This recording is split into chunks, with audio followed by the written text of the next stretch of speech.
Mamy dzisiaj smerfa, słoik, brokat i glicerynę. I teraz, Adelko, sypiemy trochę tego brokatu Gdzie? do słoika.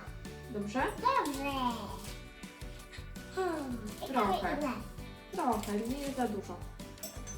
O, tak będzie dobrze. Teraz nalejemy gliceryny.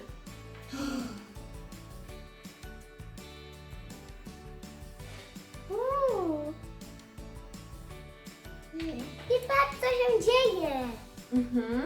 Klocki się zrobiły. Zamykamy. I zamykamy. I co? I teraz zrobimy taki zielony śnieg dla smerfetki. Zobacz, jaki fajny. Pokaż. Pokaż. No zobacz, jest tutaj smerfetka i ma taki zielony śnieżek. A otworzysz potem? Potem możemy otworzyć, oczywiście. Bo ma czapeczkę taką. Mhm. Zobacz, z tej strony jest większa. Jest mniejsza, większa.